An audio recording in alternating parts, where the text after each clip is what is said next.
Hello friends, आज इस video में बात करेंगे वोडाफोन आइडिया लिमिटेड के बारे में। वोडाफोन की बात करें तो देखिए पिछले 2 दिन में ठीक ठाक उछाल इस कंपनी के शेयर प्राइस में हमें देखने को मिला है। 3.66% की बढ़त हमें 5 दिन के टाइम पीरियड पर देखने को मिल रही है। लेकिन अगर आप बात करेंगे इस पॉइंट से, तो यहाँ से देखिए इस पॉइंट से लेकर यहाँ तक काफी बढ़िया उछाल हमें स्टॉक में देखने को मिला है। तो ऐसी क्या न्यूज आ रही है वोडाफोन आइडिया में जिसमें इसमें खरीदारी हो रही है, जिसके चलते शेयर प्राइस में हमें बढ़त देखने को मिल रही है। चलिए बात करते हैं इसके बारे में और समझते हैं कि वोडाफोन आइडिया में अगर आपको लॉन्ग टर्म इन्वेस्टमेंट करना है तो क्या ये सही टाइम है इसमें लॉन्ग टर्म इन्वेस्टमेंट करने का। तो सबसे पहले जानने की कोशिश करते हैं ये जो पिछले 2 दिन में थोड़ी बहुत बढ़त हमें कंपनी के शेयर प्राइस में देखने को मिली है, इसके पीछे के रीजन क्या है। तो रीजन के लिए देखिए मैं आपको न्यूज के ऊपर ले जाना चाहूंगा और न्यूज आप यहाँ पर पढ़ सकते हैं कि वोडाफोन आइडिया में न्यूज आ रही है कि कंपनी फंड रेज करने वाली है। कितना फंड रेज करने वाली है? 436 करोड़ रुपए के आसपास का फंड रेज करने वाली है, जो कि रहने वाला है इश्यूएंस ऑफ इक्विटी शेयर्स और कन्वर्टेबल वारंट्स ये कंपनी बांटने वाली है, जिसके चलते कंपनी को 436 करोड़ रुपए मिलते हुए दिखाई देंगे। और इसी न्यूज के चलते हमने देखा वोडाफोन आइडिया में कुछ बढ़त हमें यहाँ पर देखने को मिल रही है और स्टॉक में लोग यहाँ पर खरीदारी के बारे में सोचते हुए दिखाई दे रहे हैं।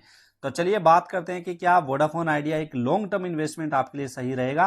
क्या इसको अभी बाय करके 4-5 साल के लिए भूल जाएं तो क्या ये आपको मल्टीबैगर रिटर्न्स निकाल कर दे सकता है या नहीं। तो इस चीज को चेक करने के लिए सबसे पहले आपको ये चेक करना होगा कि कंपनी का बिजनेस अभी कैसा चलता हुआ दिखाई दे रहा है। तो देखिए अभी रिसेंट रिपोर्ट के ऊपर मैं आपकी नजर डलवाना चाहूंगा। 31 मई 2022 की ये रिपोर्ट है, यानी कि 20-22 दिन पहले की रिपोर्ट है।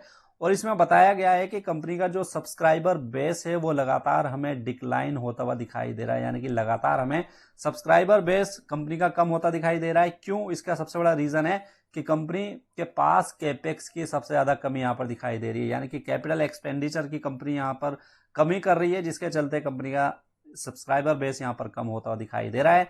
अब देखिए टेलीकॉम सेक्टर की अगर बात करेंगे तो टेलीकॉम सेक्टर एक टेक्नोलॉजी ड्रिवन बिजनेस है और यहाँ पर नई नई टेक्नोलॉजी आती रहती है और आपको काफी ज्यादा इन्वेस्टमेंट करना पड़ता है। कैपेक्स की सबसे ज्यादा यहाँ पर रिक्वायरमेंट रहती है, यानी कि बड़े बड़े फंड्स की यहाँ पर रिक्वायरमेंट रहती है। अभी जैसे फिलहाल 4G सर्विसेज की बात करें तो वोडाफोन आइडिया 4G सर्विसेज के ऊपर बहुत ज्यादा इन्वेस्टमेंट नहीं कर पा रही है।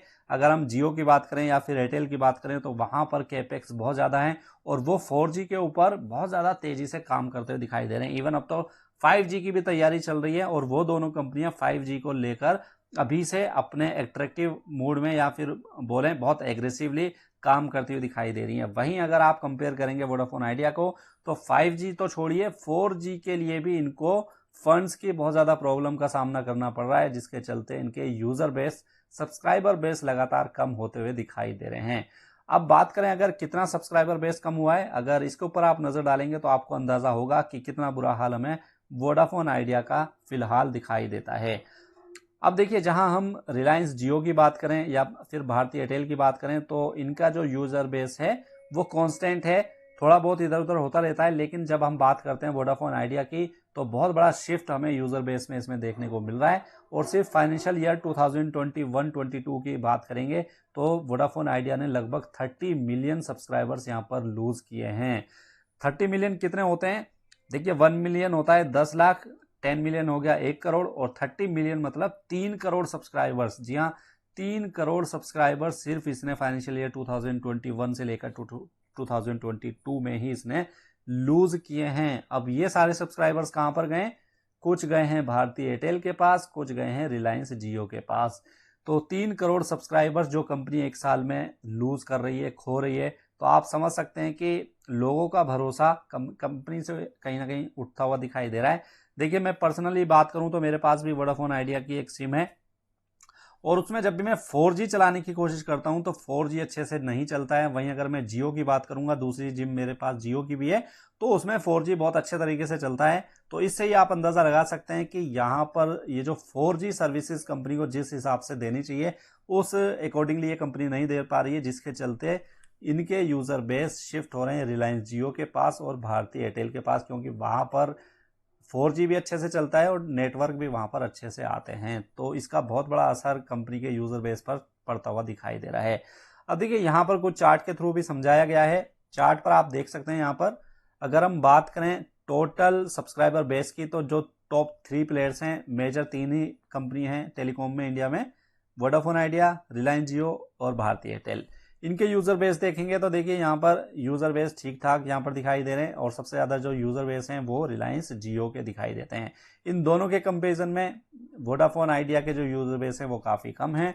वहीं सबसे इंपॉर्टेंट अगर आप एक और चार्ट को देखेंगे, ARPU अगर आप चेक करेंगे इस कंपनी का, ARPU मतलब एवरेज रेवेन्यू पर यूजर, यानी कि एक यूजर कितना रेवेन्यू कंपनी को निकाल कर दे रहा है। तो यहां पर आप देखिए भारतीय एयरटेल का ARPU सबसे ज्यादा है 178। एक यूजर कंपनी को 178 रुपए हर महीने देता है, जबकि रिलायंस जियो का एक यूजर 168 रुपए देता है। वहीं अगर मैं बात करूं वोडाफोन आइडिया की तो यहां पर ARPU सिर्फ 124 रुपए हमें दिखाई दे रहा है।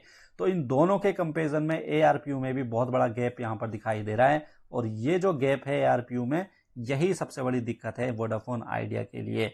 क्योंकि अगर कंपनी को कैपेक्स चाहिए तो कंपनी को अपना ARPU बढ़ाना पड़ेगा, लेकिन पिछले कुछ दिनों में अगर आप देखें तो ARPU में थोड़ी बहुत बढ़त तो जरूर देखने को मिली है, लेकिन अभी भी भारतीय एयरटेल और जियो के कंपेरिजन में ARPU कंपनी का काफी कम है।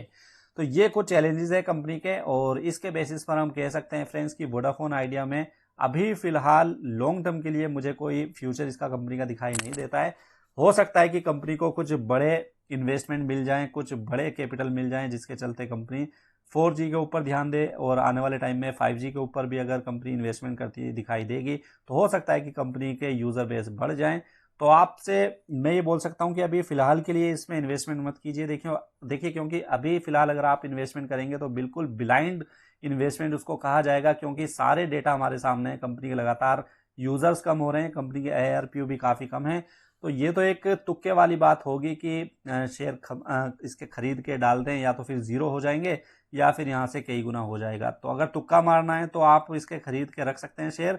अगर फंडामेंटल्स के बेसिस पर कहा जाए तो मैं आपसे बोलूंगा कि कुछ क्वार्टर तक आप कंपनी के नंबर्स के ऊपर नजर रखिए। अगर कंपनी के यूजर बेस बढ़ रहे हैं, ARPU में कुछ इंप्रूवमेंट देखने को मिल रहा है, तो उसके बाद थोड़ा थोड़ा करके इन्वेस्टमेंट स्टार्ट जरूर कर सकते हैं।